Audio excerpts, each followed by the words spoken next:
नमस्कार दोस्तों, मैं हूं आचार्य संजय शर्मा।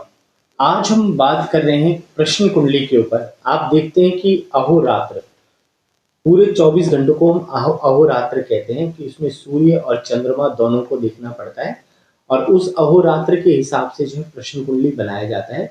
आप देखें कि 24 घंटे में जो है, अगर आप बात करें मिनटों की, तो 1 मिनट के अंदर 60 सेकंड होते हैं और 60 सेकंड का 1 मिनट बनता है और 60 मिनट का जो है 1 घंटा बनता है। एक पूरे दिन में 24 घंटे होते हैं। तो उस घंटों के हिसाब से, घंटों और मिनटों की अगर हम बात करें, तो उसमें प्रश्न कुंडली जो बनता है, एक लगन, टोटल 12 लगन होते हैं। 12 लगन के हिसाब से जो है प्रश्न कुंडली बनती है और उस कुंडली के हिसाब से हमारे जीवन के अंदर जो है जितनी भी चीजें होती हैं या जो भी समय चल रहा होता है, उस समय के ऊपर हम जो है आगे बात कर सकते हैं कि भाई 24 घंटे में जब हम प्रश्न कुंडली बनाते हैं तो उसमें 2.5 घंटे का एक लगन होता है। तो 2 से 2.5 घंटे का लगन जब स्पष्ट कर लेते हैं, तो उस स्पष्ट करने के बाद जो है प्रश्न कुंडली बनती है और प्रश्न कुंडली को देख करके ये हम जान पाते हैं कि भाई आपका जो है इस वक्त कौन सा प्रश्न लगा हुआ है। अगर हम बात करें, सबसे पहले अगर मान के चलो मेष लगन की बात करें, अगर कोई मेष लगन में व्यक्ति अगर आपके पास आया है तो आपका उसके मन में क्या प्रश्न होगा, तो ये स्पष्ट कैसे करेंगे। पहला जो प्रश्न होता है उसमें मानवीय जीव की चिंता, कि आप उस व्यक्ति को किसी मनुष्य से रिलेटेड परेशानी है उसके बारे में वो आपसे पूछने आए हैं। दूसरा, अगर प्रश्न की अगर हम बात करें सेकंड ऑप्शन की, कि भाई दूसरे 2 नंबर में क्या है कि उसका कोई पशु खो गया है या कोई गाड़ी खो गई है, तो दूसरा प्रश्न इस प्रकार से स्पष्ट करना पड़ता है। तीसरे में गर्भस्थ संतान की चिंता, कि आपको कोई गर्भ में संतान है या गर्भ कैसे आएगा या बच्चा होगा नहीं होगा, तो गर्भ से रिलेटेड तीसरा प्रश्न होता है। चतुर्थ प्रश्न होता है व्यवसाय का, कि आपके मन के अंदर आपका व्यापार रोजगार, जब कर्क लगन चल रहा होता है तो आप उसमें देखेंगे व्यापार का प्रश्न है, तो उसमें राशि भी देखनी पड़ेगी, कौन सी जल तत्व की राशि है, अग्नि तत्व की राशि है, किस राशि का प्रभाव उस वक्त चल रहा है। तो इसी प्रकार से सारे लगनों की अगर हम बात करें, सिंह लगन की बात करें, सिंह लगन चल रहा है तो नवचर जलचर जीव की चिंता है आपको। अगर कन्या लगन चल रहा है तो हम बता सकते हैं कि दाम्पत्य सुख भोग की चिंता है, कि मैरिटल लाइफ में डिस्प्यूट्स हो गए या मैरिज होने में बाधा आ रही है। अगर तुला लगन की बात करें तो धनोपार्जन की चिंता, आपको धन उपार्जित ही नहीं हो रहा, बड़ी प्रयास किया जा रहा है परंतु आपके जीवन में धन नहीं आ रहा। ऐसे ही वृश्चिक लगन में आपको दैहिक भौतिक कलेश की चिंता हो सकती है। उसी प्रकार से नवम में क्या है कि आपके जीवन में गुप्त दिए गए कि धन की चिंता, आपने किसी को उधार पैसा दे दिया और वापस नहीं आ रहा। मकर लगन अगर है तो आप कोई जमीन जायदाद खरीदना चाहते हैं या बेचना चाहते हैं, उससे रिलेटेड प्रश्न है। कुंभ लगन हो तो प्रॉपर्टी विवाद से संबंधी हो सकता है।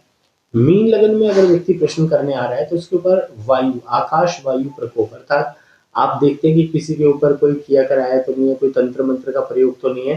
व्यक्ति हमेशा बीमार सा ही फील करता है, लाइट रहता है और उसको लगता है हमेशा नींद ही नींद आती है। तो ऐसे जब प्रश्न होती है, बार बार जो है मीन होता है, मीन का मतलब मछली। तो उसी प्रकार से जब आकाश तत्व की परेशानी होती है तो हम उसको डिप्रेशन बोल देते हैं आम भाषा में, कि भाई उसका जो है आकाश तत्व खराब है। क्योंकि 5 तत्व हैं, भूमि गगन वायु अग्नि और नीर।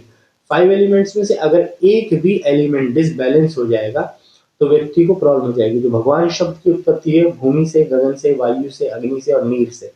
तो जब आकाश तत्व खराब होता है तो आदमी को उन्माद रोग, डिप्रेशन का रोग, मानसिक पीड़ा हो जाती है। अगर कोई जल तत्व की परेशानी है तो उसको पेट से संबंधी रोगों का योग रहेगा। अभी आपने मेरे से बात की थी, प्रश्न भी हमने लगाया था, अगर मंगल और केतु की युति होती है, जब तक जन्म कुंडली में मंगल केतु की युति नहीं है तो कैंसर नहीं हो सकता।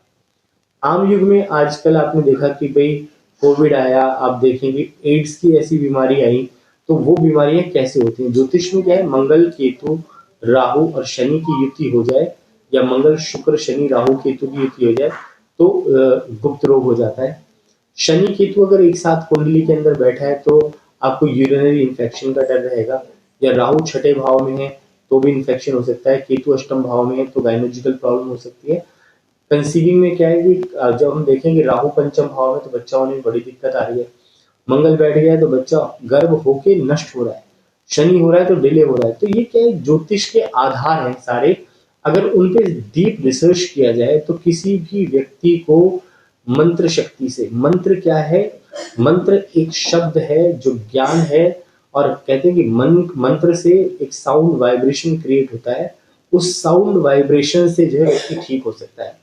कहते हैं कि महामृत्युंजय मंत्र का जाप करें, क्यों करें, क्योंकि उसमें एक साउंड है, एक वाइब्रेशन है, एक उसके अंदर जो है तरंग है, तरंग के द्वारा जो है आप उस तरंग के द्वारा जो है व्यक्ति को ठीक फील करा सकते हैं। अभी एक रिसर्च हुआ जिसमें क्या है कि जो बच्चे गायत्री मंत्र का पाठ करते थे, एम्स में रिसर्च हुआ कि कुछ बच्चे गायत्री मंत्र का पाठ करते थे तो उनका माइंड जो है आम बच्चे से तीव्र चलता है। क्यों? क्योंकि एक वाइब्रेशन क्रिएट होती है उनकी मन में और उनकी लर्निंग पावर बढ़ जाती है। तो ज्योतिष शास्त्र, और अगर हम बात करें प्रश्न कुंडली की, तो प्रश्न के ज्ञान से विशेष रूप से जाना जा सकता है कि किस तरह का प्रॉब्लम चल रहा है। अगर लग्नेश अष्टम भाव में बैठा हुआ है तो सर्जरी का योग बन जाएगा। अगर लग्नेश अष्टम में एक्सीडेंट का योग बन जाएगा। तो ये सारे योगों से कैसे निवृत्ति पा सकते हैं, कैसे कष्ट को टाला जा सकता है, कैसे अपने जीवन में सुख सुविधा को लाया जा सकता है। ज्योतिष एक मार्गदर्शन है जिससे कहते हैं कि बदलना तो भगवान के हाथ में है सब कुछ, और ज्योतिष शास्त्र के द्वारा आप रेमेडीज अगर करते हैं तो अवश्य ही जीवन में बदलाव आता है, और प्रश्न कुंडली के आधार पर जो आप पूछना चाहते हैं उसका सटीक उत्तर आ सकता है। अगर प्रश्नकर्ता, और कहते हैं 3 इष्ट साधने की जरूरत है। एक तो जो आपका प्रश्न देख रहा है उसको इष्ट साधना होनी चाहिए, रोज पूजा पाठी ब्राह्मण होना चाहिए, या कोई भी व्यक्ति है जो पूजा पाठ नियमित कर सकता है उसका प्रश्न जो है सही निकलेगा। दूसरा, व्यक्ति जिस समय पर आया है उस समय को पर्टिकुलर नोट करें और ईस्ट काल का प्रश्न बनाएं और लगन स्पष्ट करके प्रश्न का उत्तर दें।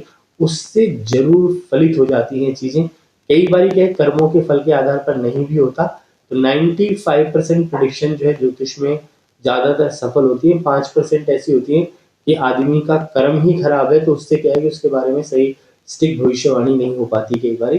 तो ज्योतिष शास्त्र बिल्कुल सत्य है, किसी के जीवन में जो है बिल्कुल 100% रिजल्ट देता है, किसी के में थोड़ा कम देता है।